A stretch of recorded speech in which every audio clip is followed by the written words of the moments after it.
are gonna get crazy!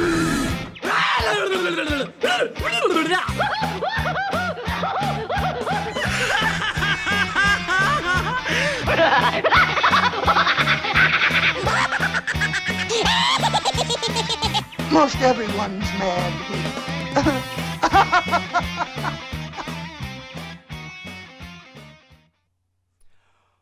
Welcome, ladies and gentlemen, to AniMat's Crazy Cartoon Cast, and we got a very, very special episode for you here. And, visually, it looks like, things have gotten ridiculously big, literally, like, on the chat wall. Honestly, I don't know how to fix that out. Hold on, I just want to double check. Okay, no, it doesn't look like I can find a way to fix this. It's just, we gotta deal with something that's just this big. Oh, wait a minute. I might have done something. Did I do something? Hold on. I just want to double see. It's just the chat wall suddenly disappeared on me, tried to fix up. Okay, anyways. Hopefully things will get better as we move along. But anyways, going back into what I was talking about, yes, today we have an extremely special episode of AniMat's Crazy Cartoon Cast because we have several things here worth celebrating. First of all, we are going to be celebrating the 50th episode of AniMat's Crazy Cartoon Cast, so that's definitely something to be excited about. Also, I have a brand new intro, which I do hope you guys are very excited about. I hope you guys really enjoyed it because I had a lot of fun making it, and hopefully we'll have this brand new thing going on. Also, this is the first anniversary of AniMat's Crazy Cartoon Cast. Yes, it has officially been a year since I've done all this. Like, just a full year of me doing this podcast and just absolute craziness going on. And finally, considering that this is a massive milestone, we're also going to be doing this with an extremely special guest star. Ladies and gentlemen, please welcome back to AniMat's Crazy Cartoon Cast from the YouTube channel ToucanLDM, the one and only Logan Miller. Logan, what is up, dude? Yo, how's it going? That's all good. How are things going for you, Matt? I am doing extremely well, and I'm excited to get into this one. Considering not just because of the big milestone aspect, but we also have a lot of crazy stories and a lot of fun stories to get ourselves into. So this is definitely going to be great. Oh, I believe it. I definitely believe it. So with that said, I would like to know, Logan, chat wall, I want to ask, are you all ready for this massive episode of AniMat's Crazy Cartoon Cast? Let me hear you. Are you all ready? Maybe. No, I'm kidding. Yeah, I'm ready. Alright, perfect. You're ready. Now, do we have the chat wall ready? Okay, it seems like, yeah, we got some people prepared. We are all ready. That is great to hear. And we might as well get this episode started. So, for the first thing that we are going to be talking about is actually going to be regarding a teaser trailer, and probably the biggest teaser trailer that we did get this week. Now, we know that there is going to be a whole bunch of Disney live-action remakes that are going to be coming up, some of which, well, we're not necessarily all that excited for. But, now we have seen some things, and some people are probably concerned, especially with the new Prince Ali clip for the upcoming Aladdin remake. But that's not what we're going to be looking into. Instead, what we are going to be checking out is going to be the teaser trailer and our first look on the sequel to Maleficent, Mistress of Evil. So let's go and check this one out. Must be a season of the witch. Well, that's our little season of the witch right there. So, Logan, I remember that, where the fridge are you? Ah, there you are, dude. Dude? Oh, sorry. That trailer was, wow, that was so boring. Anyways, continue. So, I remember last time we chat, or the last time that you were here, I recall that you mentioned that you were not that much of a fan of Maleficent, or at least the first movie. Can you elaborate on that? Yes, so basically, here's this funny thing about Maleficent.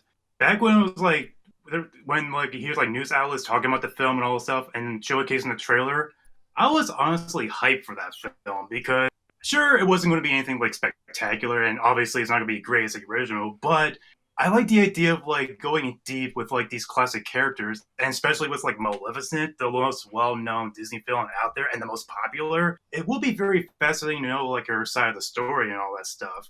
And so when the time comes to go see the movie in theaters, I sat down, watched it for the good 2 hours, and yeah, no, no.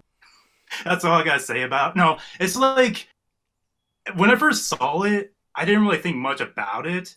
But it's one of those movies where it's like the more I think about it and the decisions they made for this version, it really made me mad. Like, and I really get mad about like movies in general because let's face the facts, it's just made to entertain people. They're not there to like harm people and all that stuff, and it's all good fun. But for me, it's like you take this beloved villain and just ruin her reputation because it's not just her, but like the reputation of the film, the original Sleeping Beauty itself. Because yeah, it's not one of my personal favorite Disney films, but it is definitely the most like well known and like I'm trying to think the right word, ambitious like project of Walt Disney himself. And there's a lot of effort that goes into it. And besides Maleficent, I actually like the characters in the film. I like the fairies, the kings, and Aurora. Not gonna lie, I know people don't like Aurora as one of the princesses, but she's honestly the top three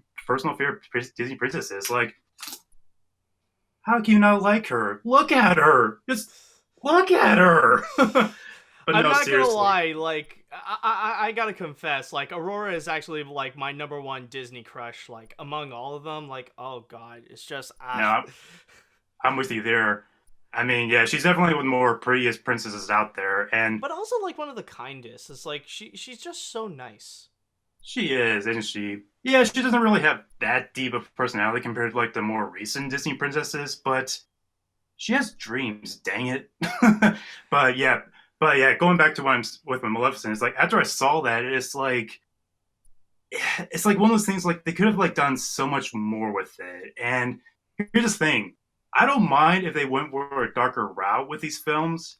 They just need to do a great job with it. And here, it's just not do a great job because everything's like so bland. Some things felt forced, and it's hard to like not see this as its own thing because it's trying to be like it's not like it's trying to tell its own version of like Sleeping Beauty, the original fairy tale. It's like you're taking the characters from the animated film and just bringing them to this more like dull setting. And I hate the fairies so much in that film. Oh They're god, so no, they're the annoying. freaking Three Stooges. That's how I feel. See, that's an insult to the Three Stooges because they can do so much better than what these knuckleheads are doing in the Yeah, film. that's And the true. king, what the heck is they? What did they do with the king? It's like, okay, it's fine if they take like a good character from the original and turn him to a bad guy, but it's just like they Well, just I how not forgot the explain actor. it. Honestly, I forgot the actor's name, but like that's kind of usually his shtick that often he would do. Like he did the same thing with Elysium, where he's just like completely insane. But like honestly, I felt like what they did with him is that they took that character and they just basically turned him into Yosemite Sam. Like every time he's in there, like I always see him like at one point in the scene, he'll just burst out going like "Racket Fracket Maleficent trying to need to catch that fairy, Racket Fracket, Exactly, yeah. And the thing about it is like that's like a weird like character change because in the original he was like this pleasant King Stefan is just like this pleasant king and all that stuff. He's like really does care for his daughter and all that stuff. But here it's like I don't think he really cares that much for his daughter. He just like goes out there trying to get Maleficent and is like the backstory with him and Maleficent could be like far more interesting, but they just like completely like change it as soon as you like cut off her wings. And it's like but then again, I haven't like seen the film since I saw it in theaters, so my memory of it is kind of like vague. But just what I remember from it is like, oh my gosh, like. But anyways, Yeah, and you said you didn't like the film either, the original Maleficent. Yeah, honestly, like, for me, like, when I first saw it, I felt mixed, but then, like, as time moved on and more of these Disney live action remakes came out, I look back at it and I start to realize it's like, I start to think of it, and the more I do, the more I realize, yeah, it's really not as good as I thought it was. Like, because I'll give it a few things. Visually, it does look pretty good. It has a strong production value. The visual effects are actually not that bad. And Angelina Jolie is actually a great pick as Maleficent. Like, she can actually fit into the part very well. It's Right, just that's that very believable. everything else is a freaking disaster. Like, the script is just a massive piece of garbage. And other than Maleficent, like, outside of Angelina Jolie, all the other actors are just terrible. They're either overacting, or in the case of Elle Fanning, like, she's completely underacting. So honestly, it's Right. like, there is potential. It's just that with a terrible script, or like a hopeless script, it's just a flat out mess. And then when we look into the new teaser trailer that we got here with Mistress of Evil, honestly, I kind of feel like we're kind of getting the same thing here. I kind of feel like it's kind of repeating itself in a way, except without the crazy Yosemite Sam King Stefan. Now we just got like a sassy Michelle Pfeiffer. Yeah, when I first saw that trailer, I was like completely bored by it because I was like not invested at all. I was just like sitting there, like, but here's the thing about this film: it's like, was there really a demand for a sequel to Maleficent? Because I get there are people that actually did like that film, and I totally respect that. But it's one of those things where it's like it doesn't really need a follow up, really, because what else can you do with it? I mean, I'm sure you can go more in depth with this version of Maleficent, but then again, she's not really that interesting to begin with, and I just don't like the direction where it's going. And I think she's going to go back to being evil again. Like, Yeah, sure. Go back to exactly. the evil. Yeah, sure, pal. Sure. Yeah, we That totally probably believe won't you last on long. that. So it's just like I was not like, yeah, like I said, I was like just sitting there, just like rolling my eyes, just like because I can't describe it more than just like I just don't care, and yeah, I just can't really, and I don't plan on like seeing that film anyways because once it's going to be released, I was just like because it's one of those things that I immediately forget that it keeps existing. It's like the only way I'm aware of it is somebody were brought up, and it's like, oh yeah, that's going to be a thing, whatever. Yeah. I don't blame you there because, like, for me, it's hard to really think about what else really is there to say in this because, for the most part, I feel like they're just repeating the same things that we've already gotten. Even, like, kind of like the plot line of, oh, Maleficent might actually turn evil, like, we kind of already got that in the first movie as well. Like, they're really kind of repeating themselves, just like almost verbatim, where we just see like kind of the same narrative structure and the same kind of character arc that Maleficent is going through. It's just that now we already know that like Aurora kind of sees Maleficent as like her fairy godmother in a sense. So like there would be Okay, that additional story arc. okay, not gonna lie, that in the original film, that was like the only line I thought was pretty funny. Is like when she says, "Are you my fairy godmother?" and then Maleficent's like, "What?"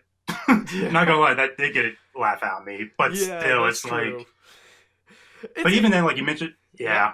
Go on. I was gonna say, like, yeah, going back to Aurora's, like, you got that one shot for like looking concerned, and that's not a concerned look. That's more like it's just like you're like acting like you're concerned, but it's like, What uh, have you done? Oh yeah. no. I mean, nothing against Ellen Fanning. I mean, I like her in Super 8, but here it's just like she gave it her best. I'll give her that. I mean, there's really not much you can really do. It's more the direction. I don't really blame the actors. I just blame more of the direction that it goes with it. Well, I mean, I understand what you're saying. I haven't seen Super 8 myself, and I mean, I'm sure Elle Fanning is a great person in real life. My only problem is that, to be very honest, I have yet to see a movie where Elle Fanning was good. Because it's not just the Maleficent movies that I see her where her acting is more wooden than a tree. Like, there are some other movies as well where, like, she's not giving her all, or she's not really giving much. Like a good example is you might remember the animated ballet movie Leap. Like she did a Oh, recent a newer dub of it, And her acting is just, like, it was bad. I mean, I haven't seen the film, but I did watch a review of it, and yeah, I totally forgot she was in that. So yeah, that's just the part that I'm really not excited. You know, the funny thing is, it's like, it's almost as if, like, Maleficent's kiss for that movie, it didn't necessarily work. Like, she's awake, but she's still a bit drowsy.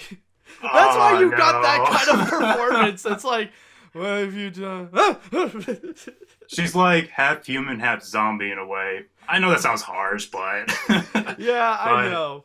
But you know what? There is one thing, though, that it really did stood out for me in terms of this trailer. And honestly, this is something that I have to really wonder what Disney is trying to do with it. And you guys might know, it's like near the end where you see this whole climax, and then you see Maleficent. Like, you see kind of like her new form. And I really have to ask right now, why is it that Disney is really trying to push hard on trying to make Maleficent sexy? Like, is this really a thing that Disney wants to do? Is this like a market that they're really trying to push? I mean, like, yeah, I was like surprised when I saw it. It's like equivalent like seeing like the evil queen from Snow White wearing a bikini. It's just something doesn't feel right. And plus, did they say how old Maleficent was? Like in the original film, that is. Do you mean the animated one or the 2014 The animated film? one. Oh, the animated one. Sorry. No, did they they never. say her I don't age? think they ever did. Because she seems like, for me, she seems like more like in her 50s or 60s. But that's just me saying that. But when it comes to like going back to this, it's like, what? It's one of those things that's like, are they trying? They're like trying way too hard with this, honestly. Like, it's just really bizarre. I know, and I just want to clarify right now. I know that there are a lot of guys out there who think that Maleficent is sexy. Like, for them, it's kind of like their bad girl crush in a sense. Like, and you know what? If you have the hots for Maleficent, that's perfectly fine. Like, I'll have Aurora, you can have Maleficent, we're both cool on that. But the thing is that what makes me bothered and what makes me concerned is Disney. It's like they have to be the ones who has to confess about their crush on Maleficent, because honestly, it's kind of obvious. And it's not just on this teaser trailer. Even when you do look at the original 2014 movie, they kind of try to do the same thing where they dress Maleficent up like a little bit like Bayonetta in a sense. Like, you remember the climax when she got her wings, but like she's wearing like these skin tight clothing where it really is kind of reminiscent to what like they would try to do with Bayonetta in a way. So I don't know what's this thing that Disney wants to do with it. It's either they really got to try to let out, like, maybe it's because it's Angelina Jolie or something, but they're really trying to make Maleficent be like the next Jessica Rabbit or something. Like, they're turning Maleficent into a sex symbol. Yeah, I mean, that's just like, yeah. Maybe it's because it is Angelina Jolie. They figure, like, might as well make the best of her, like, appearance and all that stuff. So, I mean, I remember Tomb Raider, so those were the days. Yeah. And I mean, I'm not denying it. Like, Angelina Jolie is pretty hot. And even in this one, like, she does not look bad. She is pretty fine here. It's just such a bizarre decision for Disney to really lean in on the sexy aspect of Maleficent. Like, they're trying to sell Maleficent as, like, this sexy icon. Because, I don't know, like, does Disney really need one?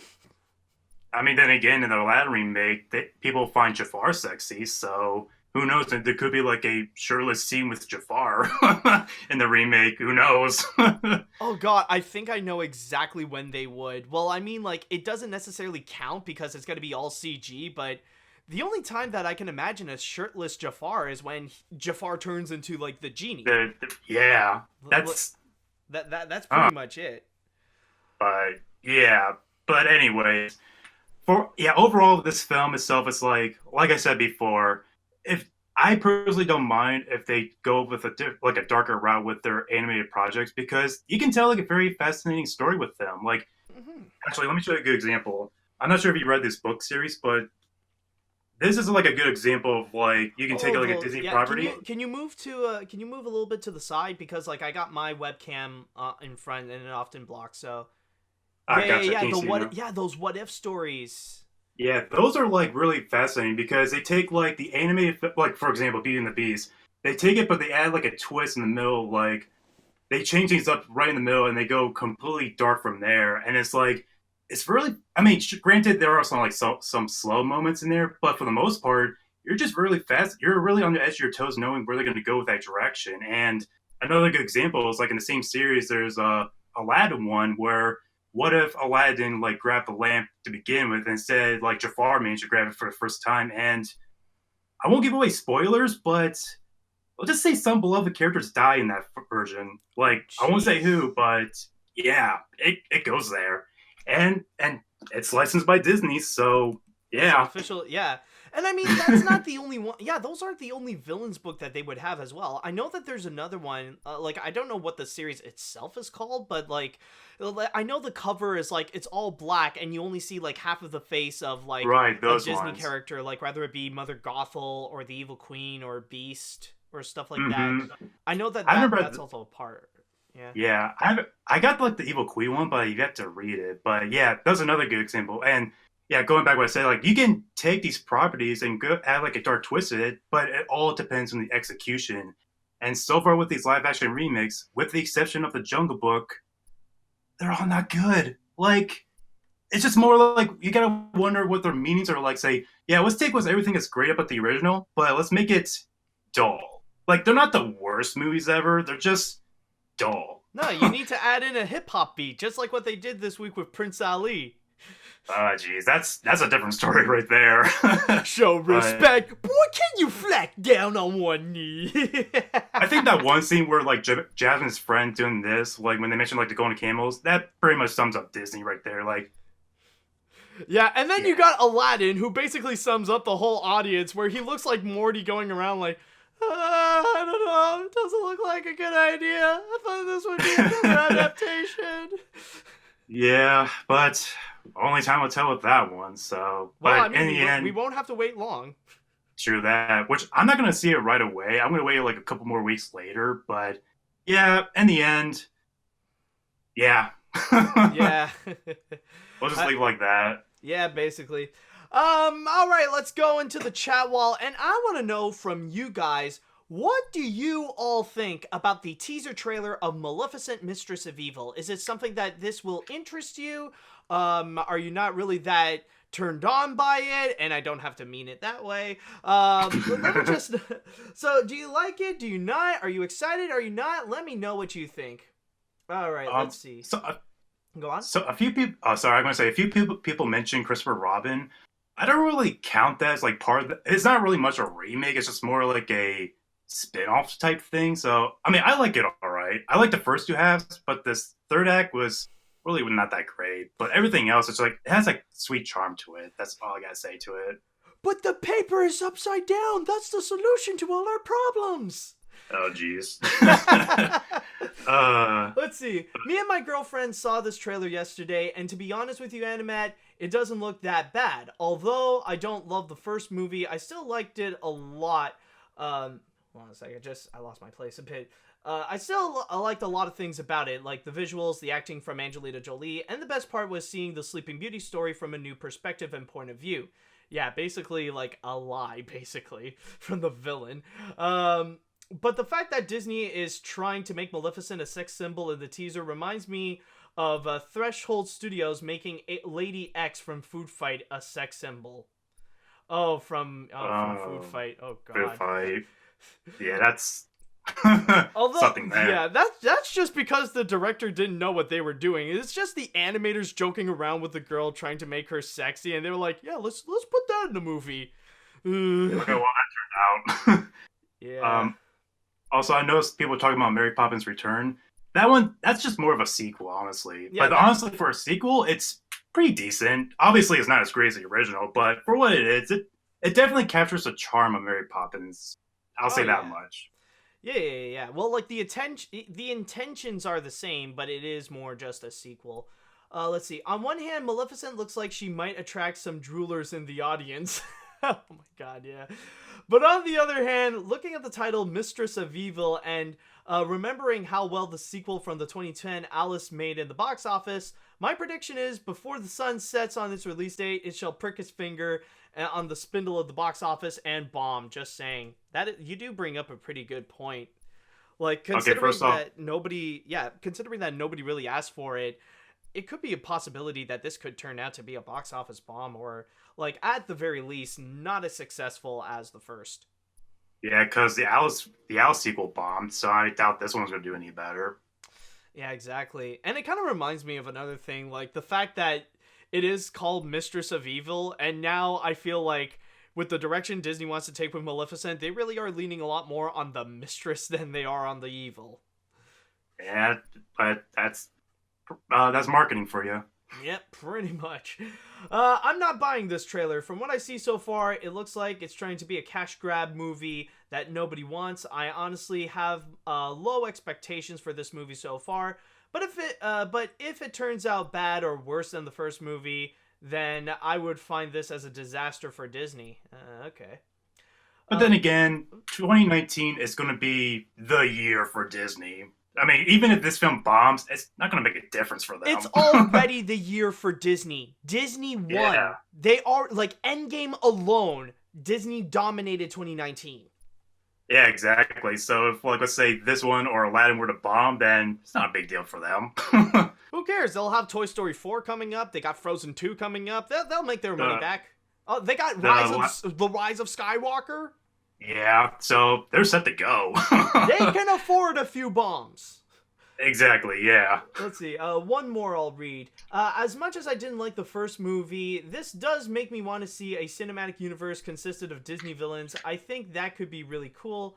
Also, what is Maleficent wearing at the end of the trailer? Whatever it is, there's barely much. Took the words right out of my mouth. Yeah. Alright, I think that'll pretty much be it with the Mistress of Evil, and now it is time that we are going to be jumping into another teaser trailer, but this time we're going to be jumping into Adult Swim. Now, we have heard the news that Rick and Morty is going to be coming back on November of this year, but that's not going to be the show that we're going to be talking about. Instead, it's going to be a brand new series, something brand new, coming from the one and only Genndy Tartakovsky, and this series is called Primal. So let's go ahead and check this little teaser trailer out, which is going to be quick, by the way, just 40 seconds.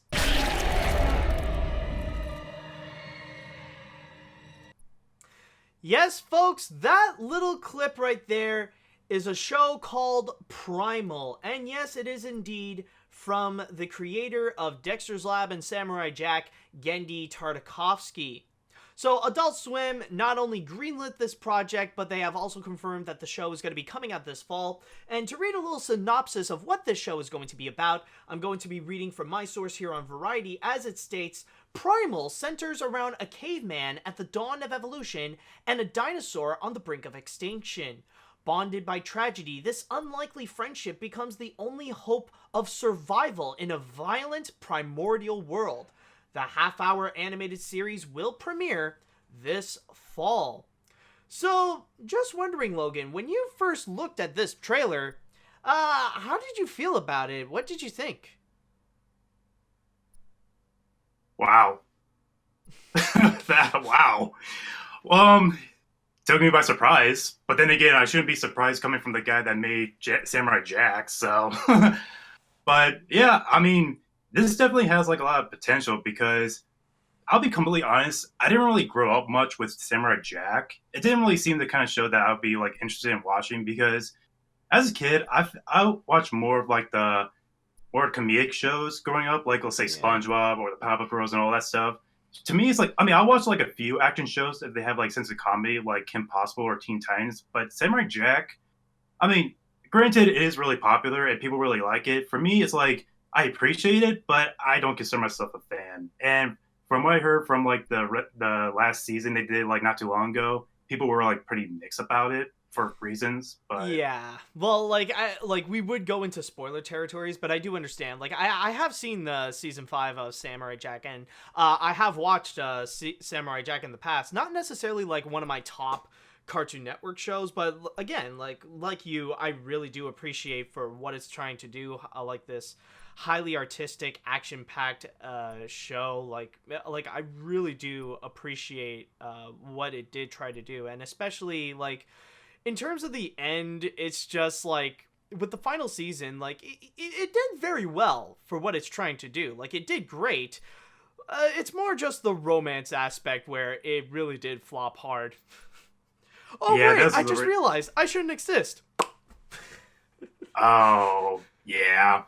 I mean, that's why I heard about it, but anyways, going back to this, I gotta say, like, yeah, I was not expecting to be, like, that gruesome at the start. Like, when seeing, like, the Tyrannosaurus Rex, like, ripping the mouth of the other ones, like, clear off, the guy just stabbing it constantly, and it's like, holy crap, this looks intense, but I'm really intrigued. Like, this is something I'll definitely at least watch the first episode, see how I'm gonna like it. Because for me, I'll watch like if I'm gonna start get into like a new show, I'll watch like maybe like the first 3 episodes or so, see how things turns out. And if I like it, then I'll keep on watching. If not, then I'll just stop watching it and all that stuff. But this one, yeah, it definitely shows like even though it's like 40 seconds long, it definitely shows like potential. Like it could be unique in a sense. Oh yeah, like I definitely do feel like coming from like seeing this show and reading what it's all about. Like this is definitely one of those shows that it does feel like it could possibly be more about the art and maybe a bit of character development as well, because basically the best way to describe this series from what the synopsis is telling us, it's a lot like if you take Pixar's The Good Dinosaur and you just make it really gritty and really violent at the same time. So, basically, yeah. It does seem fascinating, and hopefully it would be something in the veins of like Samurai Jack, where it is going to be about the characters. Like what's going to be hooked on us, it's going to be the relationship and the characters themselves of the dinosaur and the caveman that are just trying to survive, and they need to rely on each other for this whole survival aspect of the show. But in terms of the art style, from what I've seen, like a lot of like the biggest comparison that I've seen, and especially even the chat wall, they were all saying that the art style is very reminiscent to Fire and Ice, which is very true. There is that vibe from the artist Frank Frazetta, whom, if you guys don't know, Frank Frazetta does a lot of highly detailed and highly realistic fantasy artworks that he also assisted Ralph Bakshi in order to go and create Fire and Ice. And you could see that artwork, and one thing that I am surprised is that while it does have its own style, I will say that I am pretty surprised to see that this is kind of one of the more realistic animated series from Genndy Tartakovsky, because when you think of his art style, he is a lot more abstract. Like, he would lean more into the simplified Hanna-Barbera style, rather it be for some of his more comedic works like Dexter's Lab, or even for some of his more serious works like Samurai Jack. He does go more into like the graphic design, he does go more into the UPA style abstraction. But in this one right over here, they do keep the anatomy to stay a little bit true. Like there is a little bit of like this comic book style abstraction, especially from the caveman. Just to go a little bit on the side, like there is a bit of that comic book feel, but there is a little bit like this is a bit more realism that we would get from like compared to other Genndy Tartakovsky projects. Right, and that's the thing with like Adult Swim in general. Is like they're really experimental when it comes to like the programming, because chances are you get like great ambitious work like this, while you also get like crappy, not so much, and with like higher budget, like let's say 12-ounce mounts. Like there's definitely like they can be like all over the place when it comes to like their quality. Like not saying like all their shows are bad, or it's just more like they can go from like the cheap, like for example, like some shows can go in the cheap route, while some shows can go for the high budgeted route. Like it's really fascinating to know like where they would go from there. So yeah, it's definitely like it's a gamble. Like sometimes when they announce a new show, it could be like amazing, or it could just be like, bleh. Yeah, exactly. So yeah, I'll definitely like. Did they say a release date for this show? Like they said this fall. Okay, this fall. Gotcha. Yeah, if it's I'll definitely have to like check it out sometime. Like when is it on like available like on Adult Swim and all that stuff. So yeah. And even like going back, like I said, like even though I wasn't that big on Samurai Jack, I do like the artistic look for this show, and yeah, definitely looking forward to it. But let me just say this: here's hoping Warner Brothers doesn't hire him to do the reboot of the Flintstones anytime soon, because Oh. Yeah, like isn't it like Seth MacFarlane kept on trying to do it, but it just wouldn't work? they gave up on that like years ago. But that's a different story there. Yeah, but if there is one thing that I would like to say about Primal, and the thing that really does get me excited for, is that I think for the first time in a very long time, this is a Genndy Tartakovsky that we haven't had in years. This is like a Genndy Tartakovsky we've never had since Symbionic Titan, somewhere where he's going completely different with the type of stuff that he's delivering to us. This is something that is pretty much unique, something that he has yet to fully go and explore. This is like a brand new direction for Genndy Tartakovsky, and especially like for this decade alone, we have barely even seen anything new from Genndy, with the exception of maybe just with Symbionic Titan, and even like with Samurai Jack, well, he's just continuing an old show that he had, and even with Hotel Transylvania, it's not necessarily his project entirely, and like for the most part of this decade, he just kept on doing the same thing over and over and over, delivering this like factory manufactured kids cartoon. And then we got this, which is like completely new, and this is what I want to see more of. This is what I want to see more coming. What stands as Genndy Tartakovsky? Like the guy who is known for his artistry, for creating fascinating artwork, like where literally like every frame is highly memorable to look at. Like this is the Genndy Tartakovsky that I want to see, and that's what I'm really happy about to see with Primal, and that's what got me excited, is to see the Genndy Tartakovsky we all know and love.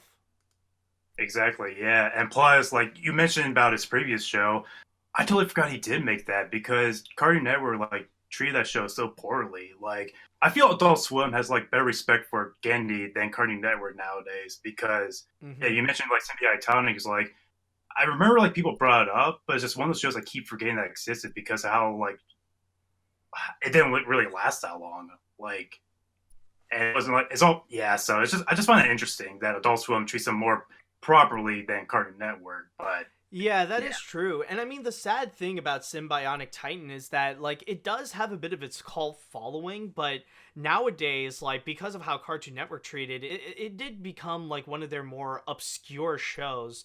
And like the most memorable thing that really came out of it is just that one scene where a girl was just like twerking on camera, and that's it. Oh yeah.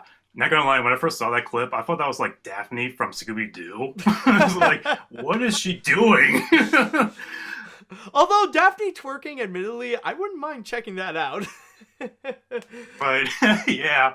But yeah, in the end, yeah, I definitely am looking forward to the show, and I like wish everybody the luck who's working on the show, whether it be like Genndy himself or all the animators and all that stuff. Not sure if it has like voice actors, but I wish them luck as well if they have some. Because I'm not sure if they're going to be like more of like the silent route or just more like not as much dialogue heavy. I don't know. I don't think so. Like for me, like I wouldn't be surprised that they would hire a voice actor to just do grunts, because like even with Samurai Jack, Jack barely even talks. Right. Like I know he has more dialogue in season 5, but like for the most part, when you think about Jack, like he doesn't have a lot of like Phil Lamar has a pretty easy job with Jack. Right. I'm sure they might go the same route with this one, but only time will tell. Yeah. Oh, but you know what would be amazingly epic with it? What? Okay, like you've seen you remember Dexter's Lab, right? Like you've seen the show. Oh my god! Yeah. Imagine if like the grand finale or something would actually be kind of like a tie-in where that caveman actually turns out to be the caveman in the Dexter's Lab episode who discovered fire. Oh my god! Like, well, they're just twisting that all together. That'll be one of the most unexpected twists out there, and yet I think people will accept that.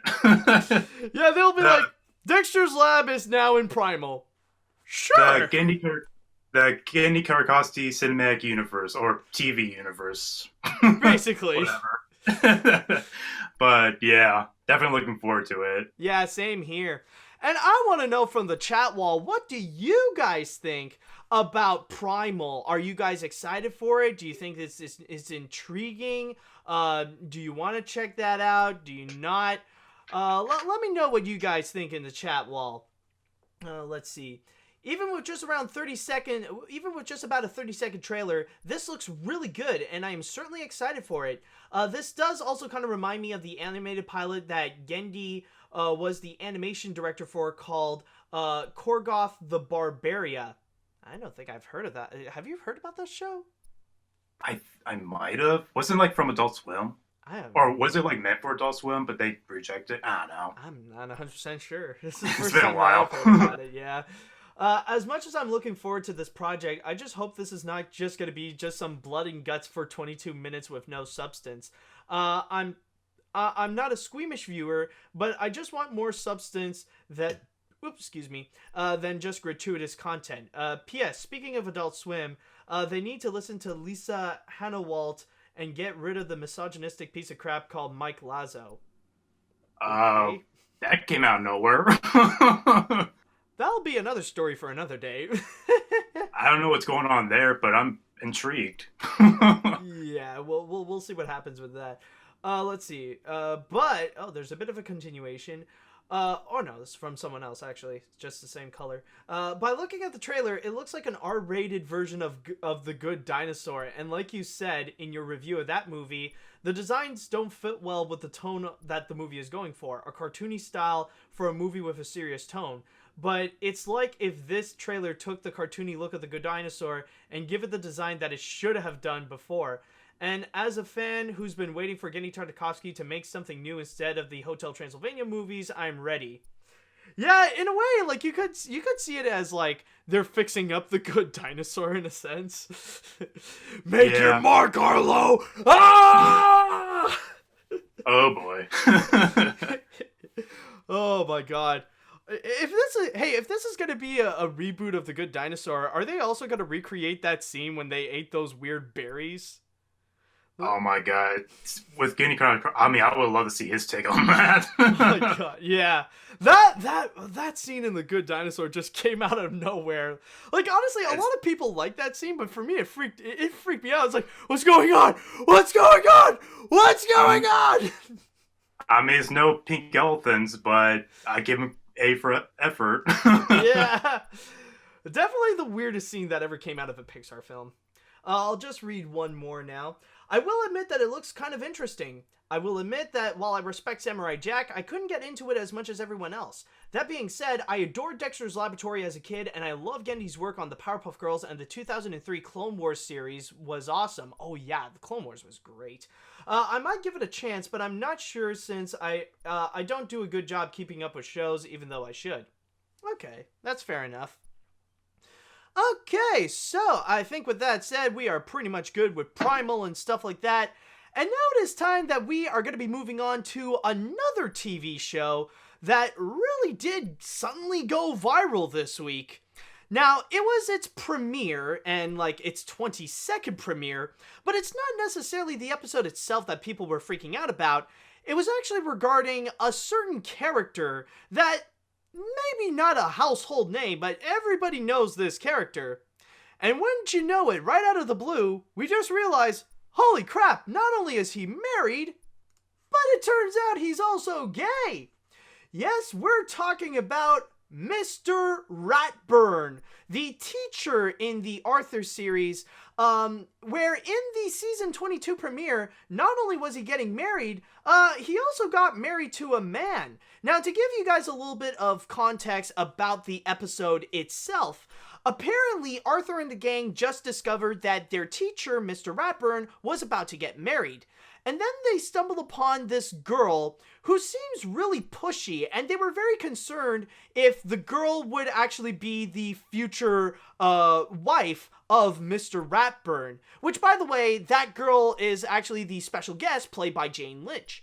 But, as it turned out, The reason why she's very pushy is mainly because she's actually Mr. Ratburn's sister.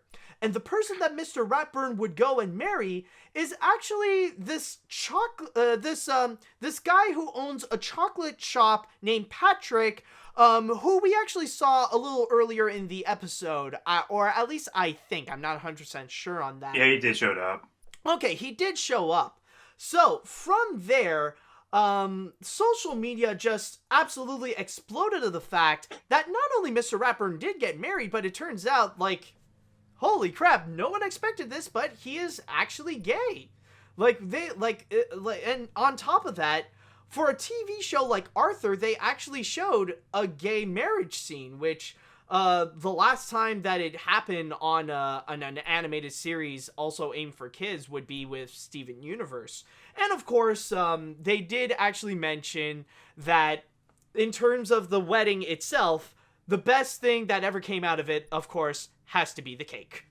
So from there, just want to know, you are a huge fan of Arthur. You've stated this before, right? Yeah, I mean, I love Arthur growing up. It's like one of the few PBS shows I watched as a kid that I would like watch nonstop because it really is like this great show.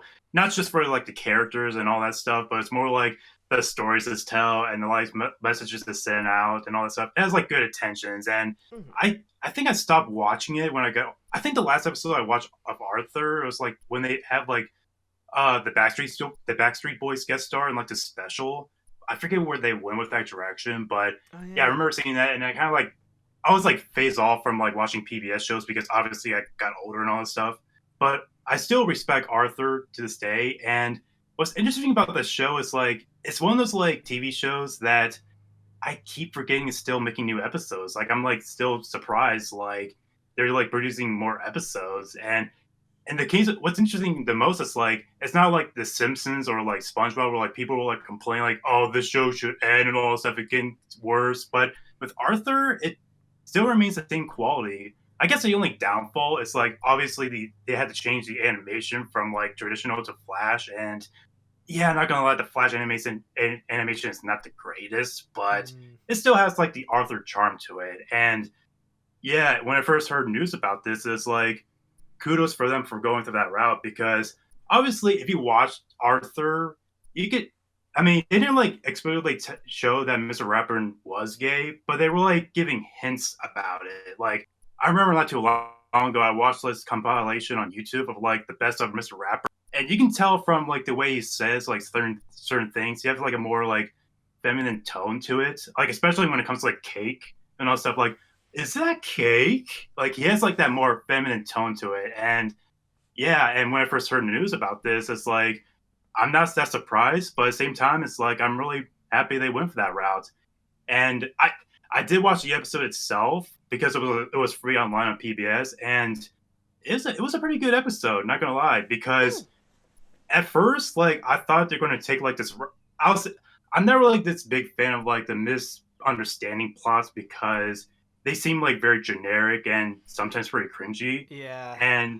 But for what it is, it's like they do like a really great job to make it like not predictable. Like I won't give away any spoilers, but there are like some moments where like you think they'll go this one route where you think it's gonna be like, oh, they're doing this, prepare for the cringe. But in the end, no, they just play up with like a really clever joke to go with it. So I highly recommend watching the episode itself. And yeah, I'm really happy that Ratburn finally get married to this guy that I'm really happy for them. So yeah, I'm definitely kudos for PBS and everybody involved with Arthur with that because that's really awesome. Because myself, go on.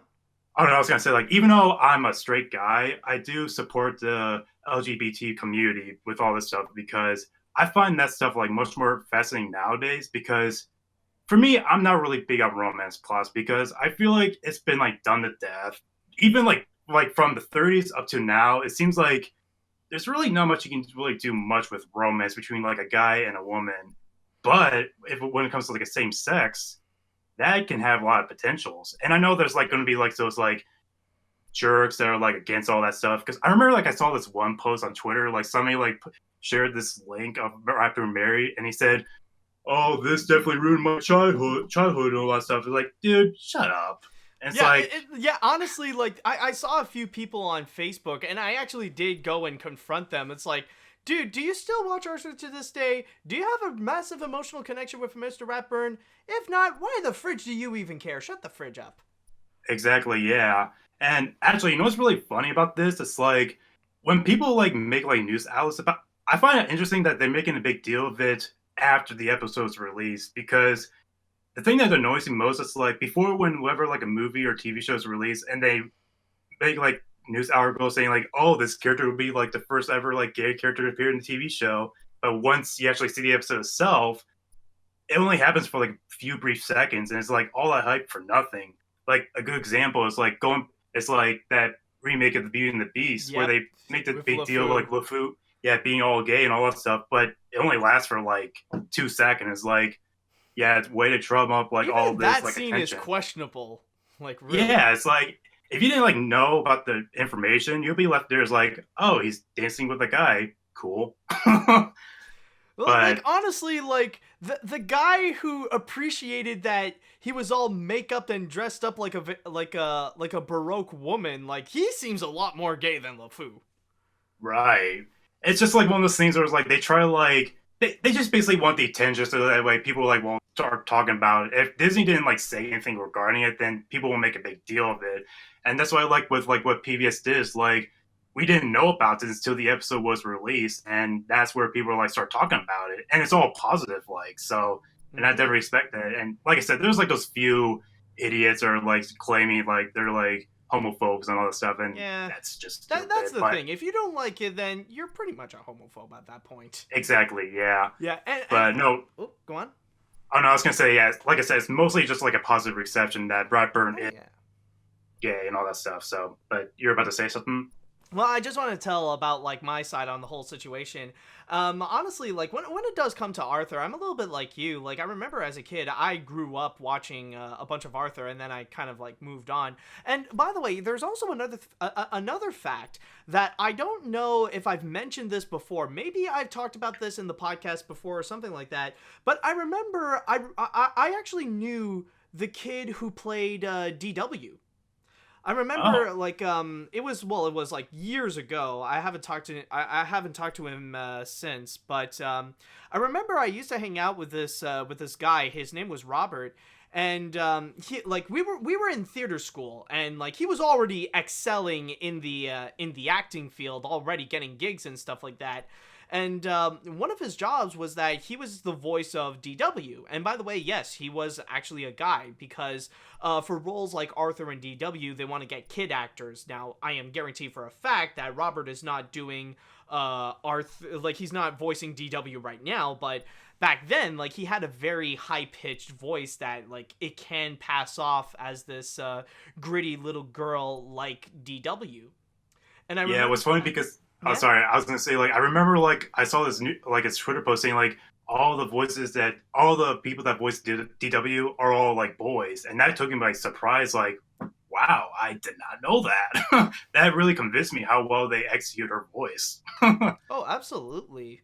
But yeah, like, I thought it was just something that I wanted to bring up, that I used to know at least one of the kids that voiced DW. But yeah, honestly, That's really like, cool. I think really the viral aspect of why people got, you know, like, really paid attention to the fact that Mr. Ratburn got married, it really is like, it really is the kind of thing that it's like if you found someone that you haven't heard from in a very long time for like many years, and then you've realized some major news about the person, like you got like some massively unexpected updates. It's like, oh, Mr. Ratburn is getting married. Oh, okay. Oh, he's gay. Wait, what?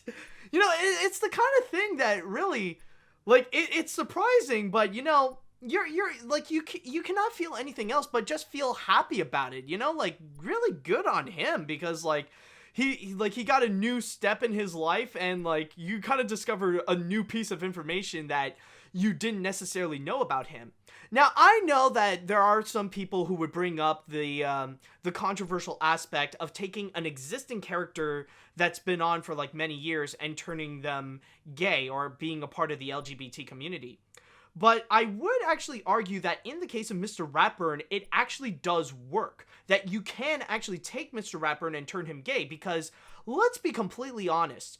Throughout the more than 20 years that we've known about Mr. Ratburn, we barely know jack all about the guy. We know... Basically, yeah. Yeah, because we know that he's a teacher in Arthur's school, and that he likes cakes. And that's pretty much it. We don't really know much about his personal life. We don't know his life outside of the school. We just know him as the teacher that likes cakes, and that's pretty much it. So from there, that actually does make it pretty open, where you can actually go and implement elements about, like, his personal life, about his love life, and all that kind of stuff. That's where you can actually go and play around with it, and that's where you can actually be pretty open with having a character like Mr. Ratburn to be gay.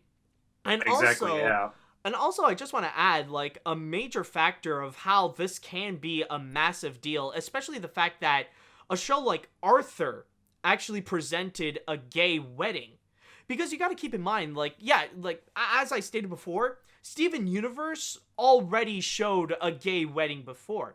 But in the case of Arthur, we're talking about a series that's been on for more than 20 years. Like, this is a show that was still airing and still producing episodes for a few generations right now. And we see how Arthur would, they would evolve as much as society and our culture would. So we're seeing Arthur pretty much adapting to the modern culture, and considering that we are becoming, we are going into an age where the LGBT community is more accepted, and that we are seeing them a bit more, a lot more equally, compared to straight people. Now they can have the option to actually present these things, and even the way that they would present it in the episode, they handled it very professionally, and they handled it very well. So massive kudos to the team of Arthur for doing that. Exactly, yeah. And I'm with you there.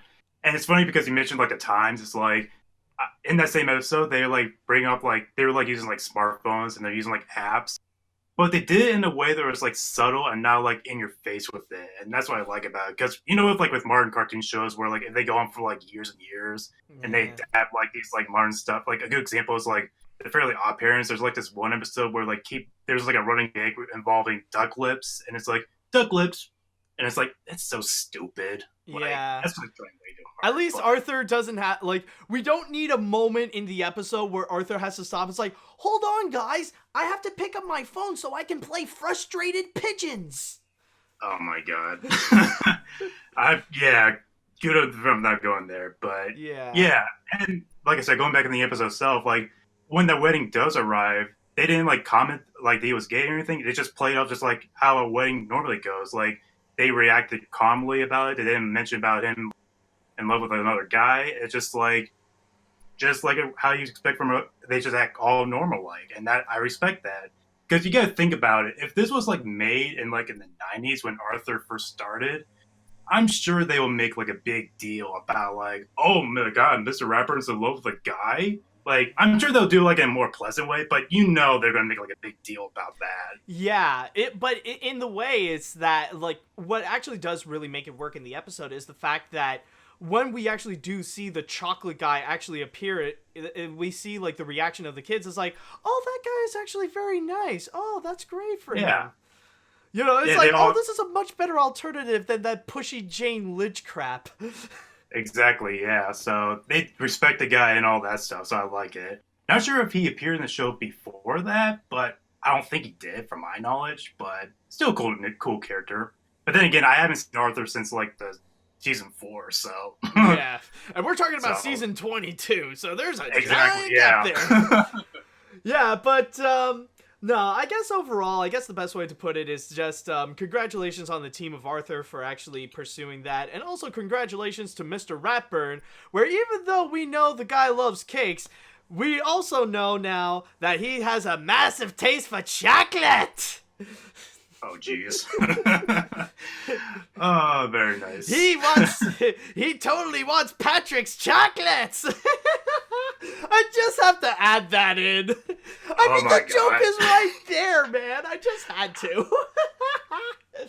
Okay, I was gonna say another joke, but that's going way too far, so never mind. Okay, that's fine. That's fine. All right, so let's go into the chat wall, and I want to know what you guys. I want to know about you guys. How did you react about Mr. Ratburn's marriage to Patrick? Are you guys happy about it? How do you feel about the fact that Mr. Ratburn's getting married? How do you feel about like Arthur getting back into the news and being viral? Because that's something that hasn't happened in a long time. Like, for once, Arthur got popular, and Peanut Butter Gamer doesn't have to be involved with it. Alright, so, let's see now. I haven't seen the episode yet, but I will when I get the chance. This makes me happy that more networks are taking the LGBTQ route for their TV shows, like how Fox made Marshmallow from Bob's Burgers transgender, Korra, a bisexual character from The Legend of Korra, and the King of Kids show with LGBTQ, Steven Universe. I will always support the LGBTQ community and this show too. Plus the fact that Mr. Ratburn is my favorite character too, and this gives him more development as a character. S. Mr. Ratburn is now S tier. I remember, like, do you know the show Star versus the Forces Evil? Yeah. Yeah, because I remember, like, there was one episode, like, it was in the background, but it was, like, near the arena, and, you know, they have, like, those kiss cams and all that stuff? Oh, like, yeah, I remember, like, I saw a picture, and there was, like, these two guys on the side that were just, like, making out. Yeah, it was in the background, but it was, like, really subtle, but it's really nice that they did add that touch. I will confess, a part of me actually saw that, and I was just thinking, it's like, guys, come on, get a room, man. Get a room. Come on, this is like, what's the term? What is it? PDA? Like, that's just nasty like PDA, man. Public display of affection. At least I didn't go too far with it, but then again, it's a kid's show, so yeah. Yeah. Well, no, it's not like he's about to bend over. Oh. All right. Let's see. Never forget, guys, the first time something Arthur-related actually showed a same-sex couple was an episode in a of the spin-off series from 2005, Postcards from Buster, which would use live-action footage from the trip scenes, showed a real-life lesbian couple, and they treated very normally, which was controversial at the time. I'm very happy now PBS is allowing to show stuff like this again, and show how Arthur does well in teaching big things to kids like this. Oh, well, yeah. I remember hearing about that. I mean, I remember like watching a little bit of that spin-off show, and I remember like they were talking about that episode, but they later like banned it because it was like too controversial because they're showing like a same-sex marriage, and it's like, really? I mean, come on, people. It's not like they're like doing anything like too offensive than that. It's just showing like two mommies like loving their daughter and all that stuff, and it's like, yeah, it doesn't like go anything too far with it. I just find that whole thing stupid that they had to ban that one, but whatever. Yeah. Let's see. Part of me, well, I'll just read just two more. Part of me wonders if the creators of Arthur always wanted Mr. Ratburn to be gay, but they had to hold off of it because of the anti-gay environment of the 90s. To me, that would make sense because with the time, we've gotten to a point where we can represent LGBT people in a more positive light, especially in kids' shows, so it makes sense for them to do it now if they were told not to do it back in the 90s. That does raise an interesting question, and you even brought up the fact that there are hints that we've seen here and there. Right, they're not like, I mean, they're really subtle, and they don't go like overboard with it. Just like they're really like they don't want to make it like a big deal or anything like that. But yeah, the '90s were definitely like a different time when it comes to like the LGBT community because people like flip over that stuff. Like, remember how people reacted when Ellen came out as gay? Oh yeah. That's that mess right there. Oh yeah, that was just a piece of insanity. Like that was even back in the days, like when a common association with gay is AIDS. Oh yeah. Yeah, that was a thing. One more thing to read. I'm happy for Mr. Ratburn as well as PBS for wanting to give us more representation for LGBT individuals. I love that the wedding scene was subtle. They didn't overdo Mr. Ratburn coming out of the closet and just treat him getting married to a man like a normal everyday thing. Also, why do people forget that We Bare Bears had a gay honeymoon scene? I don't know. I haven't seen We Bare Bears, so I haven't seen that show in a while, so but hey, kudos for those that they did went that route. Yeah, that is true. All right, so I think that's gonna be pretty much it with this story right over here. So now we can leave Mr. Ratburn and Patrick on their happy little honeymoon. And now we're going to go and jump onto our next story, in which we are going to be talking about two characters that we have not seen in a very, very long time. And it's kind of coincidental that we get to talk about them right now, considering that this year actually marks as their 30th anniversary. And from there, the good news is that we could actually be seeing them more often now. And what I'm talking about, of course, is going to be a brand new Wallace and Gromit cartoon. According to Yahoo.com, Nick Park, the creator of the Wallace and Gromit cartoons, has confirmed that right now at Aardman Animations, they are currently developing a new project related to Wallace and Gromit. However, we don't necessarily know the details as of yet of what they are or what they are going to do with the characters, but one thing that we could possibly know that is a little bit more confirmed is the fact that they are going to be doing a cartoon of Wallace and Gromit instead of actually doing like a major feature film, like a sequel to The Curse of the Were-Rabbit. In fact, reading from my source here, Nick Park has actually stated, it's in its early days, but I'm working on some new Wallace and Gromit ideas. The problem with animations, I feel like, same with my colleagues at Aardman, we have so many ideas, it just takes so long with a feature film to get them out. But so sometimes shorts are more appealing. I have got other ideas. And I just want to give you guys a little bit of a heads up that yes, it has indeed been a while. In fact, a little over a decade since we have seen the characters. Since last time Wallace and Gromit has done anything new would be back in 2008 when they released the cartoon A Matter of Loaf and Death. And I am just curious, Logan, are you familiar with Wallace and Gromit? Like, you've watched the cartoons? I am familiar with them, yes, but I didn't watch them growing up because it was like one of those things like I couldn't like really know where I can like go in and watch these shorts because were they released available in like video and stuff? Like this is like before the movie came out. Well, I mean, like, it would be much, much later. Like, I actually do have a Blu-ray collection of the cartoons, but again, like, it's Blu-ray and it was made a lot more recently. So, Okay. I don't know. Like, I know for a fact that at the most of how they would be available would be that if you're dedicated to go and check out, like, all the Oscar shorts, because I know each one of them are nominated, and some of them have even won an Oscar for like best animated short. Right, I was aware of that, and yeah, going back when I said like, yeah, I didn't like really grow up with them, but I was aware of their presence because like I know like there'll be like parodies of them from like different shows and all that stuff, and people like talk on news outlets and all that stuff.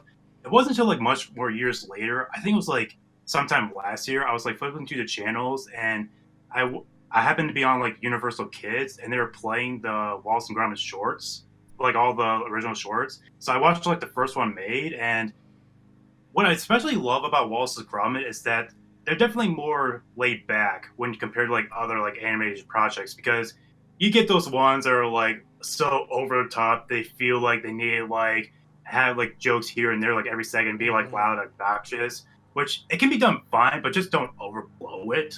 But with Wallace and Gromit, it's like the simplicity and laid back where they just like all it is just like a guy and a dog just living their normal lives, just making inventions and all that stuff, and that's all I really need. You don't be sure there's like some action moments and all that stuff, but still it's like it's definitely like more like they don't go like too over the top with like their presence, and I do respect that, and it has like a nice charm to it, I will say.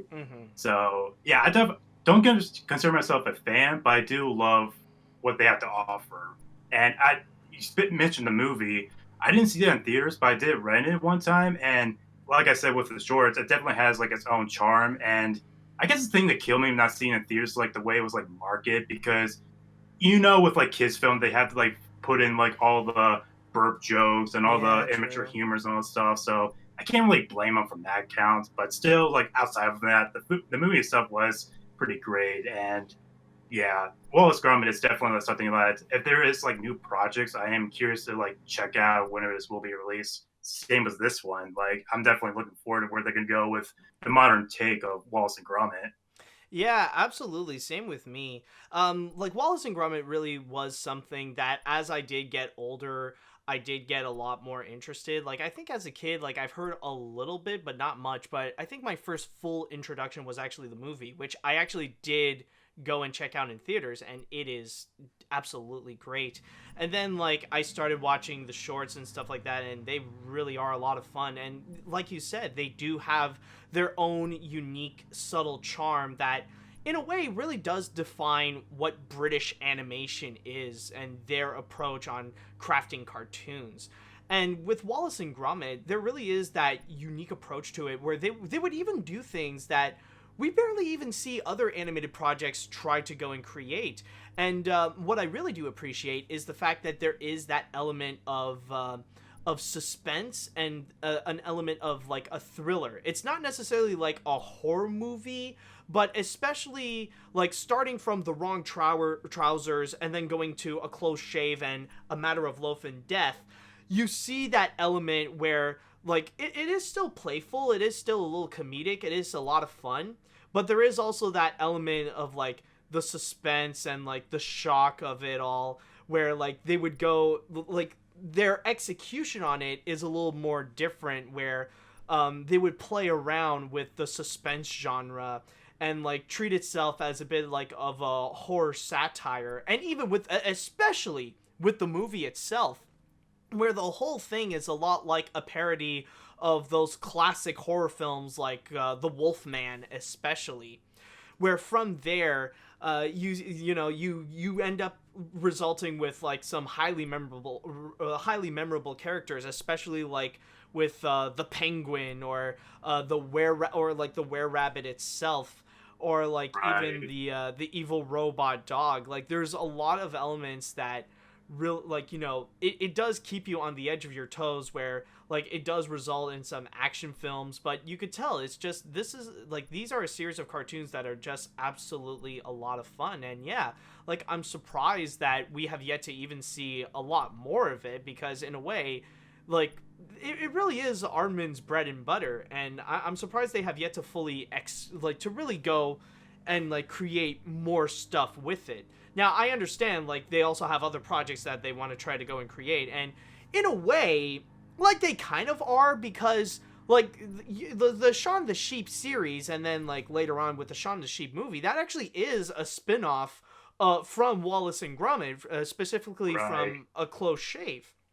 So of Hmm. course like it really is a big thing. And even with Wallace and Gromit, like they are some of the most beloved and most recognizable cartoon characters in the field of animation, so seeing more of that is going to be fascinating. But also what is going to be unique about this project in particular, like the new Wallace and Gromit cartoon, is that it is even noted here that this is going to be the first time that it will be a major project of Wallace and Gromit that will not actually be involved with Peter Sallis, who did unfortunately pass away in 2017, who has always been the voice of Wallace. So hopefully, like, we're going to get a full-on new introduction to this new Wallace that hopefully he can honor the performance by Peter Sallis. So that's going to be another interesting aspect when that's going to be coming out. Right. And did they mention if it's going to be like a new short, or is it just going to be like a reboot in its entirety? Well, the thing is that they mention just the fact that they got a lot of ideas. Like, there's nothing where it says that it's a reboot, but I think most likely it's gonna be something brand new. Like, it's gonna be like Gotcha. a new Yeah. episode. Yeah. Basically, like how like basically you take like Mickey Mouse and put him like in a new environment and stuff like that. So Yeah, yeah, I can but see they're that. not. No, I don't think they're gonna go into the same direction as like the new Mickey Mouse Oh cartoons or no, stuff no, like that. no, no! I'm not saying that. I'm just saying like you're taking these characters, but put them in like kind of like the same situation, but more unique in a sense. But yeah, But yeah, he did bring up a good point about like the voice actor for like it will Yeah. be interesting to know like what they're gonna do with it. Like, are they gonna make like try to capture the original like performance, or are they gonna give like Wallace like a new voice for Well, this they new? they did say that Ben apparently it's going to be Ben Whitehead. Wait, Ben Whitehead, Ben Wish. Wait, I got several names. It's like it's Ben Whitehead or Ben Wishaw. That's now the new voice of Wallace. It's a guy named Ben that we know. It's just Gotcha. I mean, regarding which one it is. Like hopefully like he has already done it. But Ben, oh, it's Ben Whitehead. Okay, but like apparently like he has done some voiceover work for Wallace. It's just like for like a lot of the smaller side projects. So from there, like with this one, it's going to be like a first full major introduction. It's a lot like with Kermit in a way. Like you know how Steve Whitmire ended up getting replaced by Matt Vogel as Kermit. mhm. So eventually, we have yet to fully have a new major project of the Muppets to have a full introduction of the new Kermit. So it's going to be a little bit Right. like that. Yeah, you're basically taking the understudy and putting him in like the main role.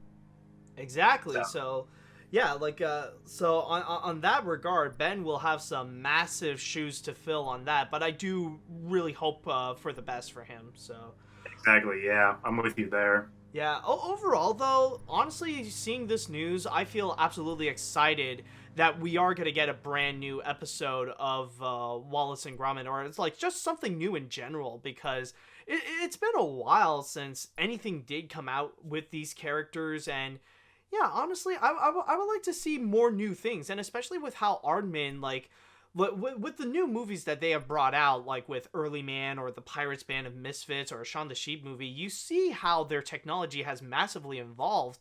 So from there, I want to see, like, with the new abilities that they could do, like how they can implement that with a new Wallace and Gromit story. That would be epic.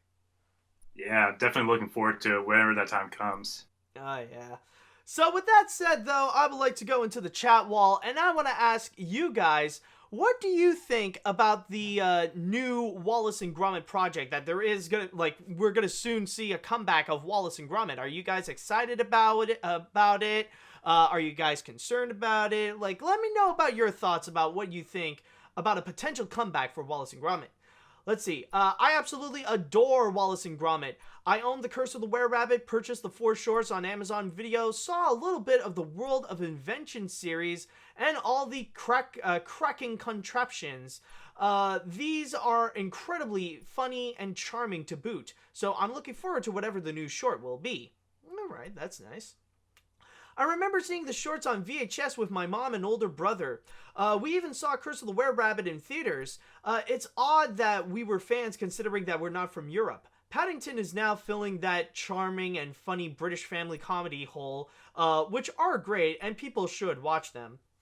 Yeah, that You'd is be true. surprised. What? Go Yeah, on. you'd be surprised. Like, because I remember, like you mentioned, like in your animation look back, you did like a stop motion. You were talking about Wallace and Gromit. You mentioned how Japan really loves Wallace and Gromit. Oh, yeah. So you'll be surprised. Like, you take like something like made from a different country, but will be popular in a different country. Like how Woody Woodpecker is popular in Brazil and all that stuff. So really fascinating to know that. Yeah, Kind of thing. you do bring up a very good point that it's not just in the UK or in Europe in general that they love Wallace and Gromit. Like I know, like one major fan of Wallace and Gromit is Hayao Miyazaki. So from there, we Right. know Japan is Japan is going to be massively excited for that.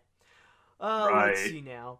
On the happy side, I cannot keep my excitement for the fact that they are making a brand new Wallace and Gromit short. It is perhaps my all-time favorite stop-motion franchise, and my primary reason why I prefer to do stop-motion more than CGI. But on the sad side, knowing that Peter Sallis is gone, I'd say Aardman is better off with something brand new like Early Man or continue with the Shaun the Sheep franchise. I wonder what the Chicken Run 2 will be like, since it will be 20 years after the film. Yeah, that is true. I don't know. Well, admittedly, I would be a little more excited for the new Wallace and Gromit project than Chicken Run, because Chicken Run for the most part, it does seem like it's meant to be its own thing. Right. it's been like years since I've seen Chicken Run, but I remember liking it. Oh yeah, no, it was I was, it was very good. yeah, I will admit, I was a little bit scarred a little bit when they kill off the one chicken in the opening, and it's like, wow, I was not expecting that. Yeah. Is he going on holiday? Oh boy, good times. Oh yeah, definitely good times. All right, with that said though, I think we got one more story coming up, and it is going to be the grand finale.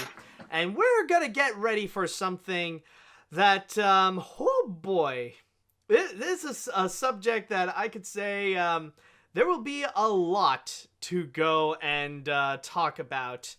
Because this is regarding an update that we have received regarding something that a lot of people immediately pressed the panic button over. But it looks like we did get some results from the court case, and I'm talking, of course, about the aspect of Jim Cummings. Now, you might recall a few weeks ago, we have received word regarding the court case that Jim Cummings is involved with going against his ex-wife, where the ex-wife of Jim Cummings, Stephanie, has accused him of like several terrible things. Drug abuse, sexual assault, animal abuse, you name it, Jim Cummings has apparently done it. And from there, actually last Friday, Jim Cummings actually put out a tweet where he stated that he's pretty much relaxing at home with the girls. Apparently, he won the court case and that all the accusations, they're a thing of the past now, so he pretty much declared victory on that. Is that actually the case, though? Not really, because the court kind of found it to be a little bit of a tie.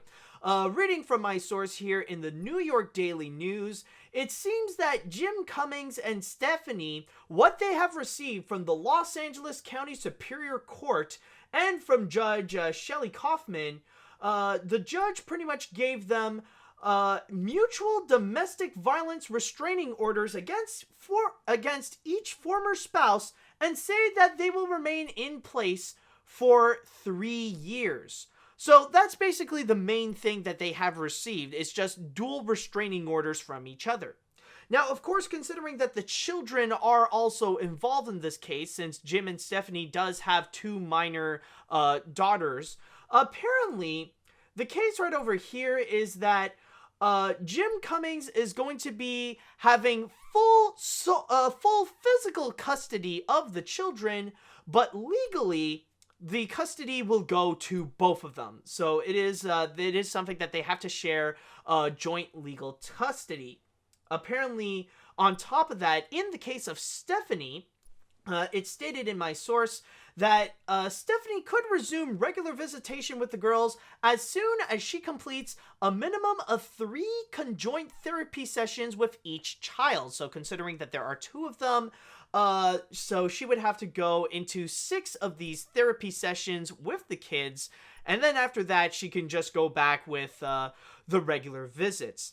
Now, we also did receive a comment from Stephanie's lawyer, Larry Backman, and he's not necessarily all that happy with the results. But to be fair, though, that's because he's Stephanie's lawyer and he wanted to win the whole case. But anyways, Larry has stated, upon reflection of the court's order, while I understand that the court was child-focused in this manner, having given the children's best interest priority, I have to respectfully disagree with the court's conclusions.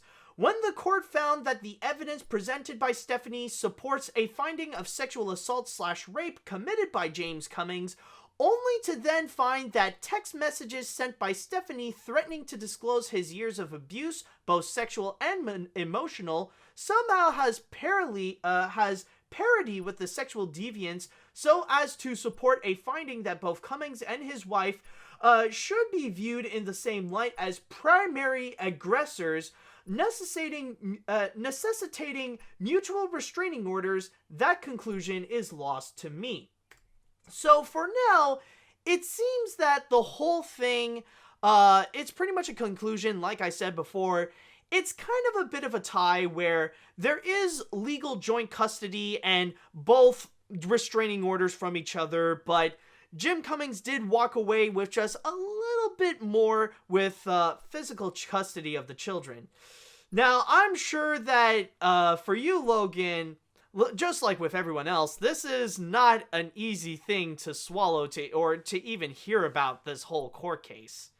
It was not at all, because literally when I first heard about this situation like a few weeks ago, literally the first thing I said, and I'm not kidding when I say this, but I literally said, oh bother, because we're talking about Jim Cummings here, like the guy who's been Winnie the Pooh for basically everybody's childhoods. I mean, sure, there's Sterling Holloway, but Jim Cummings is like the main Winnie the Pooh, and just hearing this, it made me like upset because I didn't think like Jim Cummings of all people would be like that. And but then again, they say accusations, so I wasn't like holding my breath or anything because I was quite sure if it was going to be end up being true or not. So I kind of like weighed it out to see like where it goes from there, and it turns out with this, it's like, yay. Yeah. I mean, it's like. I mean, I'm glad, like, things are, like, somewhat resolved, but at the same time, it's, like, could be worse. Yeah, that is true. It could have been better, and it could have been worse at the same time. Now, I've already expressed my thoughts regarding the whole situation, and for me, I did feel like it is a little bit 50-50, where, yeah, like, it is pretty bad that Jim Cummings is accused of all these things, and, like, he's been accused more so than most other people that got attacked by the hashtag #MeToo movement.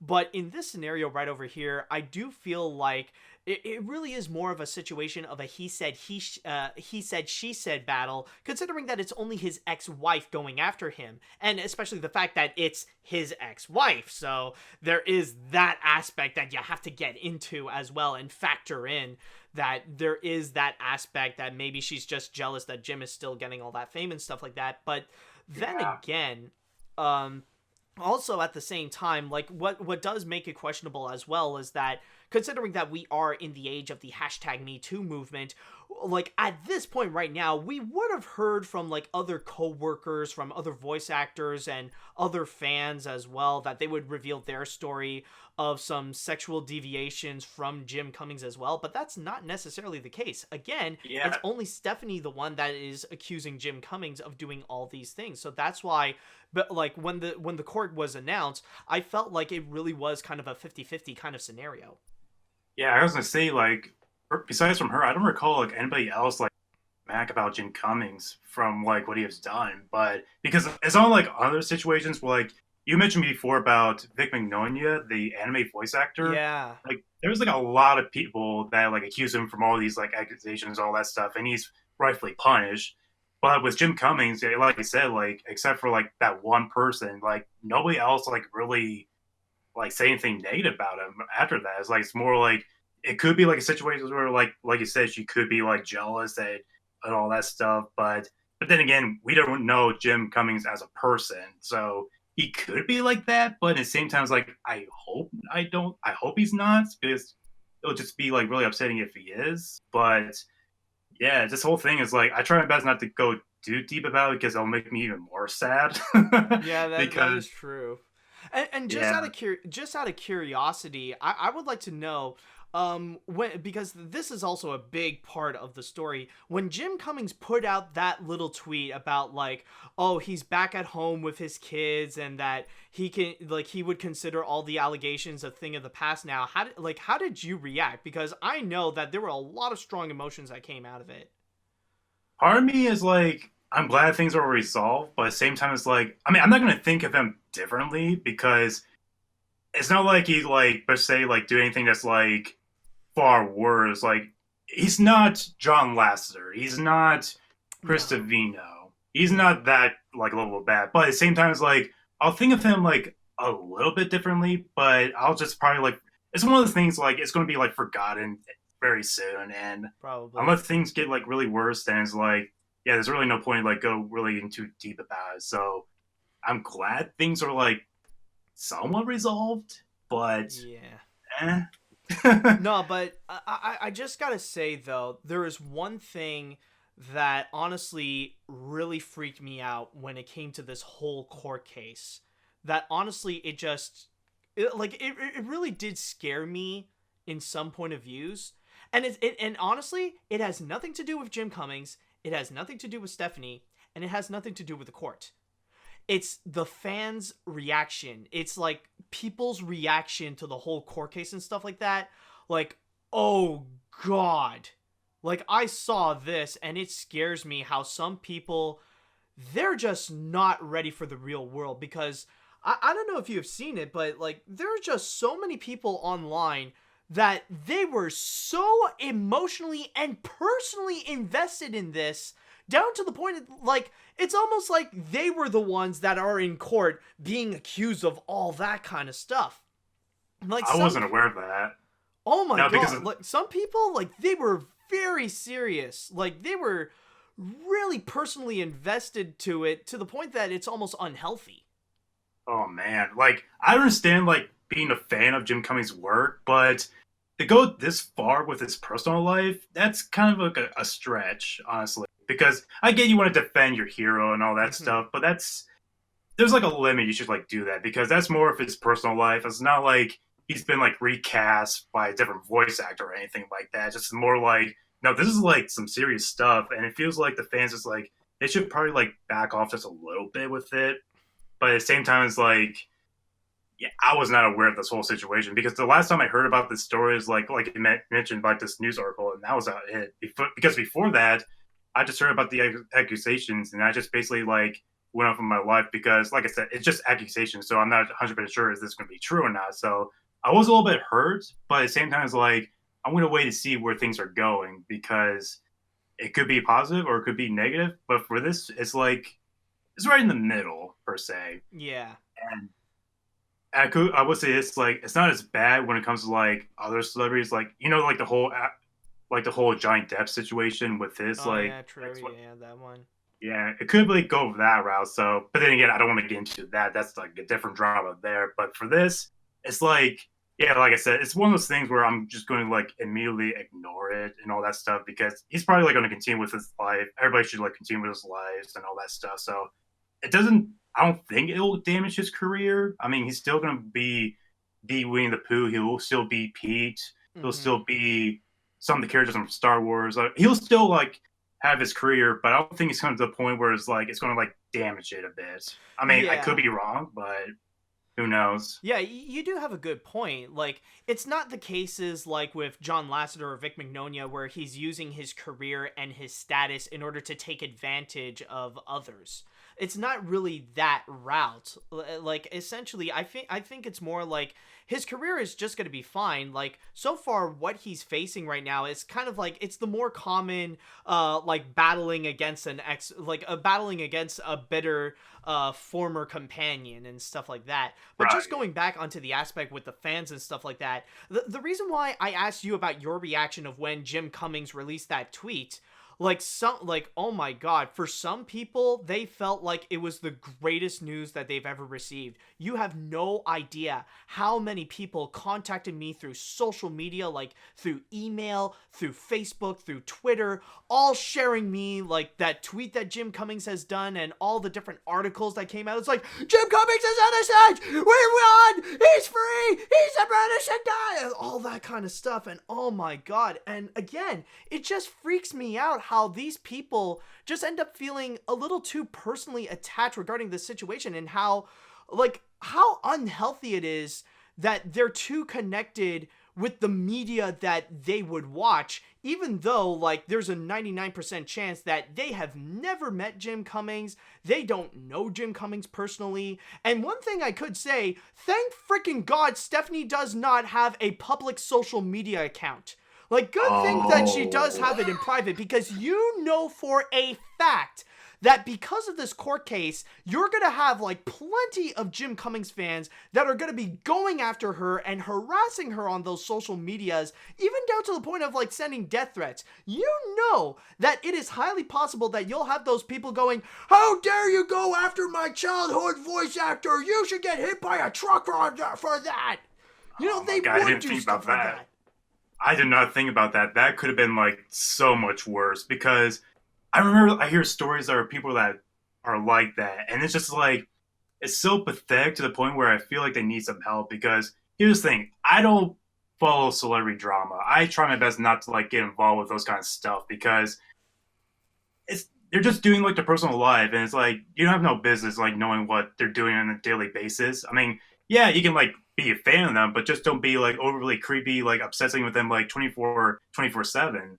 I think like the last big like celebrity drama I was aware of was like the whole Ariana Grande getting divorced by her husband Pete or whatever, but that's like minor stuff. But honestly, it's like I try my best not to be involved because they're just everyday people, and I just feel them as just like normal people because yeah, I don't know them personally. I mean, they're just doing it just to they're just doing their jobs and all that stuff, and they just gotta like make a living out of it. And it's just unfortunate because yeah, you mentioned about like the whole social media stuff. It's like I heard stories where people tend to be like that. Like they'll be like, let's say there's a content creator on YouTube. They'll like make this video about something, and they'll talk crap about like this director unintentionally. Like he'll say like, he'll make something like polite like criticisms, but you know their fans like they're like unintelligent fans will go to their social media and like talk about that crap like you mentioned, and it's just like downright like hurt. It's like sad to see that stuff because it's like they're just doing their jobs. It's not like they kick a puppy, you know? It's like they just made one bad movie and that's it. And going with this, it's like, yeah, you don't know Stephanie, you don't know Jim Cummings as a person, butt out. That's all I gotta say about work on that. Exactly. And honestly, the one thing that I want to ask regarding these Jim Cummings fans, like the ones who are so emotionally invested regarding the whole court case and stuff like that, considering that they so want to see Jim Cummings to be innocent and stuff, and like with the way that they would always defend Jim, like the one thing that I want to ask for Jim Cummings fans who know a lot about like this court case and stuff, or like who would pay a lot attention to this court case, what are you like? What is your goal with this? What are you ultimately looking for with the court case between Jim Cummings and his ex-wife Stephanie? Do you want the court to go and find out what is the truth, regardless of what the outcome could be? Or do you want the court to say that Jim Cummings is innocent, he 100% did nothing wrong, Stephanie is a liar, even if that might not be the truth? So basically, what are you looking for? Do you want to find out what is the truth? Or do you only want to hear what you want to hear? Now, bear in mind, this is a very tough question, and I understand that some people will have a very hard time to answer it. But honestly, if you want to get into this discussion regarding the whole court case with Jim Cummings, I believe that this is a question that you really do have to ask yourself. And no, you cannot say both. Like, you have to go with one or the other. And even though this is a pretty complicated question, this is something that you really do have to think about. Like, honestly, that's the one thing that I want to ask, considering that I've seen so many people that are just so desperate to want to hear the words that Jim Cummings is innocent, that it really, it really does make me wonder about their morality and how they're so personally connected to the media that they watch. Right. Because part of me, like, not gonna lie, I do want to hope here, like, Jim Cummings is innocent, but I'm not, like, going to be, like, so dedicated, like, to be, like, watching, like, his social media, like, 24/7, just be like, any updates yet? Any updates yet? Any updates yet? No. I just want, like, whatever happens, what the outcome is, it's the outcome. It's, like, you gotta, like, move on with your life. And what's sad about, like, these people is, like, I feel like, for the most part, they really don't have much of life to deal with, because you can be like for me, like whenever I hear like something that's like negative about stuff like this, I'll be like sad for like maybe like 5 minutes, and then I'll just like continue with the rest of my life unless I hear something more coming from it. I mean, it's not like it's like a family member of yours going through the situation. This is just like a celebrity that you like his work and all that stuff. So it's not your business to be involved with like basically a stranger. You're not involved with a stranger's life. Exactly.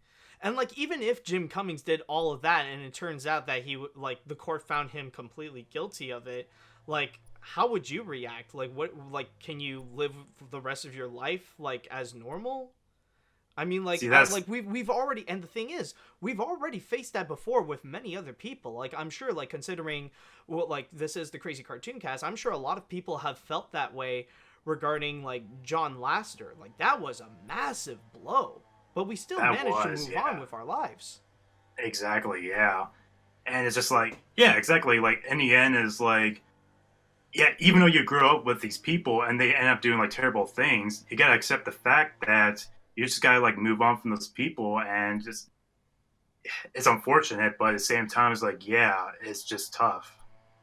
Exactly. So I guess with the answer that we got right now, I guess it's more of it's a middle kind of thing. At the end of the day, it just turns out to be, it turns out your regular court case between two very angry people that used to be a couple that are just butting heads against each other.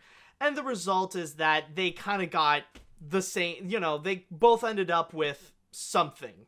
Basically, Right. like, Jim Cummings, now he has a restraining order, or if the case of Stephanie, if what she said is true, like, now this is like, his third, his fourth, his fifth restraining order right now. Yeah, because that's the one thing that Stephanie did claim, is that Jim Cummings received several restraining orders, apparently. But so, yeah, Jim Cummings got a restraining order and physical custody of the kids.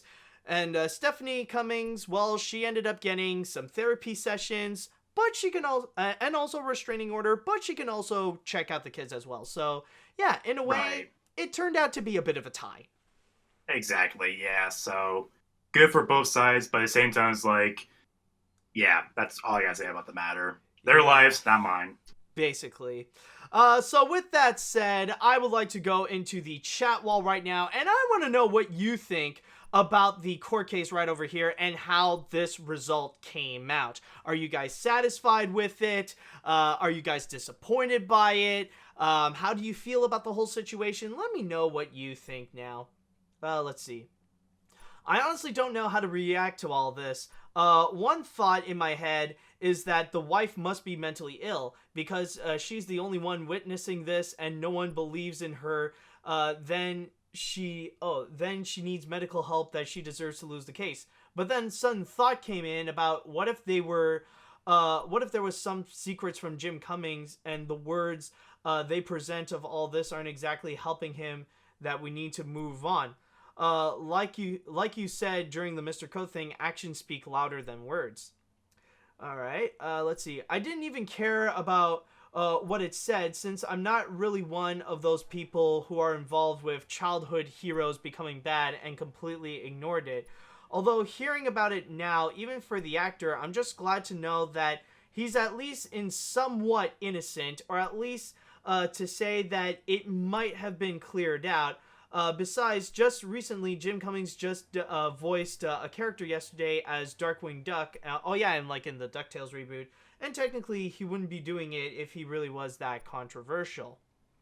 Alright. I hope it's not true, but I don't know the truth, and we may never know the truth about their marriage. I haven't looked more into it, but I noticed that if multiple people came forward, then that person is most likely guilty, like Bryan Singer and Woody Allen, who do deserve to be punished and never work again. And yeah, you actually do bring up a good point. There's this one aspect that I completely forgot to mention, is that the people that are involved with the court case, and I don't necessarily mean about Jim and Stephanie, but like in terms of like the investigation, like you got a whole bunch of people that were involved checking this out. Not just the police, you also had Child Protective Services checking things out. You got the #MeToo movement investigating how things were going on, so they were actually a help in this case.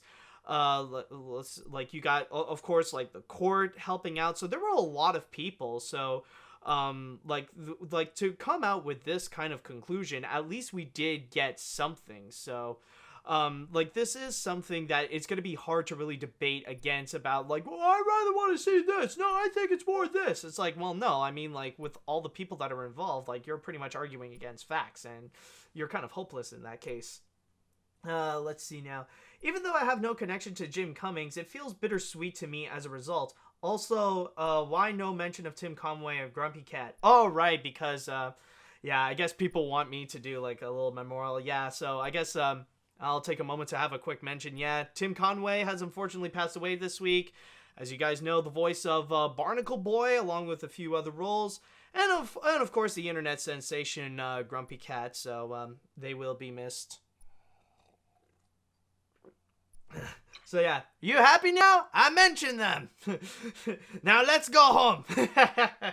Anyways, but actually, you know what? I think with that said, I think that should do it for this episode of AniMat's Crazy Cartoon Cast. So, Logan, thank you so much for joining me here. I think this turned out to be a pretty epic episode, and it turned out beautifully.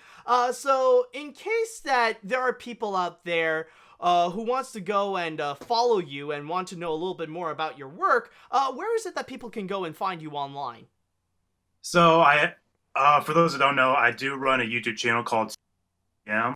It's like the bird toucan and then the initials LDM. Yeah, and basically LDM. Yeah. And basically what I do there is like I mainly make like My Little Pony parody animations and Smash Brothers parodies. Think about like more like Looney Tunes, Tom and Jerry-esque slapstick in a way, because I like you go to that route and all that stuff. And if you want to like see like the process of my work, I do have a Facebook and Twitter page, though I'm mostly more active on Twitter as opposed to my Facebook.